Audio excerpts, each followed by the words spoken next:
চারিপাশ কুয়াশায় ঢেকে গিয়েছে এবং আমি বারান্দা থেকেই রোজকার মতনই ভিডিওটা শুরু করলাম। তো চলুন দেখা যাক আজকে ভিডিওতে আমি কি রাখতে পেরেছি। আপনারা সেটা কতটা এনজয় করে দেখবেন বা দেখবেন কিনা সেটা আপনাদের উপর নির্ভর করছে। আমি তো আশা করবই যে পুরোটাই দেখবেন, ভালোভাবে ভালোও লাগবে এটা আশা করব। জানি না, তবে ইদানিং আমার কাজ এলোমেলো হয়ে যাচ্ছে। আমি ঠিক মতন পেজে সময় দিতে পারছি না, কারণ ডিসেম্বর মাস সবার নাকি শুনি হচ্ছে অনেক ঘুরতে আরামায়েশে কাটে। আমার এত ব্যস্ততা হবে আমি বুঝতে পারিনি, মানে সময়ই পাচ্ছি না। আমি কোনো মতন ভিডিও করে এডিট করে আমি পোস্ট করছি, কোনো হচ্ছে কারো যে কমেন্ট করব, কমেন্টের রিপ্লাইটাও আমি দিচ্ছি অনেক পরে যায়, কোনো মতন হয়ে যাচ্ছে কাজটা আসলে।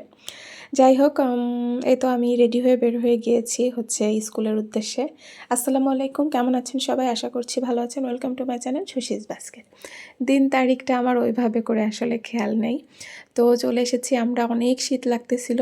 এই মাঠের মধ্যেই হচ্ছে চেয়ার নিয়ে সবাই বসেছিলাম, ছোটোখাটো সবাই কথা টথা বলতেছিলাম গতকালকের অনুষ্ঠান সম্পর্কে, এটা ওটা এই আর কি। আর ক্লাস তো শুরু হয়ে যাবে 1 তারিখ থেকে, তো সে বিষয় নিয়ে কথা হচ্ছিল আসলে সব টিচাররা। আর এই যে স্কুলটা তো আপনাদের ছোট ছোট করে অনেক ভিডিওই দেখানো হয়েছে, নামটা ওভাবে করে আমি দেখিয়েছিলাম না। তো সেটা হচ্ছে ভাবলাম যে আজকে মোটামুটি একটা ক্লিন আছে, সেভাবে একটু আমি বাইরে থেকে একটু দেখিয়ে দিই। তো চেষ্টা করব আমি পুরোটা দেখার, যদি আপনারা আগ্রহী হন তাহলে আমি পুরোটা দেখানোর চেষ্টা করব, কারণ আসলে এটা হচ্ছে একটু দেখার মতন, খুব সুন্দর সাজানো গোছানো। এরকম প্রতিষ্ঠান আমাদের এরকম মফস্বল এলাকার দিকে নাই বললেই চলে। তো সেখানে এরকম একটা সুন্দর পরিবেশে আসলে ভালো। আমি যুক্ত আছি বলেই যে বলছি তা না, আপনারা দেখলেও অবশ্যই বলবেন। এটা অবশ্য আমাকে অনেকে বলেওছে। আর এই যে এই সপেতা গাছের এখানে পাখি ছিল, আমি সেই দোলনার ভিডিওটা করছিলাম, তো সেখানে হচ্ছে এই পাখিটা ছিল, এত ডাকতেছিল, আমি ভয়েসটা মানে রাখতে পারলাম না পাখির ডাকটা। তো খুবই সুন্দর লাগছিল। পরে বাসায়ও চলে এসেছি আমি, এলোমেলো ভিডিও, মানে এখানে একটু ওখানে একটু।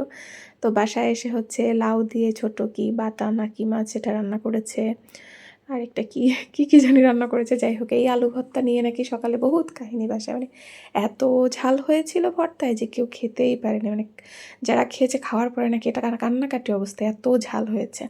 তো আমি এই অল্প একটু বেঁচে ছিল, তো আমি ভাবলাম ঠিক আছে আমি ট্রাই করে দেখি, মোটামুটি আমার কাছেও ভালোই ঝাল লাগলো।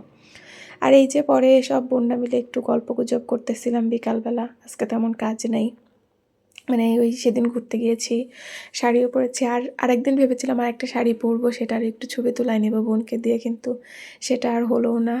এই মানে গল্পগুজব একটু ঘুম এটা ওটা করে আমাদের সময় চলে যায়। পরে আমি হচ্ছে নিচে চলে গিয়েছি। নিচে কি করতে গিয়েছি, নিচে হচ্ছে মুড়ি মাখিয়েছি। খুব ক্ষুধা লেগেছে, আমি ঘুমিয়েও গিয়েছিলাম মনে হয় একটু। আমি কিন্তু ভয়েস ওভার দিচ্ছি 2-3 দিন পরে ভিডিওর, তো আমি ভুলে গিয়েছি যে কি করছি কি না করছি। এটা আমার সাথে ইদানিং তো আরও বেশি হচ্ছে। তো মুড়ি মাখা করেছিলাম, মুড়ি মাখাটা খেলাম। মুড়ি মাখা আমাদের বাসায় এত খাওয়া হয় না, কিন্তু এই বাবুরা আসলে হচ্ছে খাওয়া হয়। আর এই যে পিঠাপুলির আয়োজন হচ্ছে বাসায়, আম্মু হচ্ছে চিতই পিঠা করতেছে, মানে ভিজাবে মনে হয় সেগুলা। তো আজকে হচ্ছে ছোট্ট ছোট্ট ছাঁচে করছে, দেখতে অনেক কিউট লাগতেছিল, সেটাই আমি হচ্ছে দেখতেছিলাম, আপনাদেরও একটু দেখাইলাম যে পিচ্চি পিচ্চি করে পিঠা করেছে। তো সেটা নিয়ে আজকে হচ্ছে কোনো মাংস দিয়ে না, মাংস পরের দিন হবে, একদম কচু শাক দিয়ে ইলিশ মাছের মাথা দিয়ে ঘন্ট, খুবই পছন্দের আমাদের সবারই।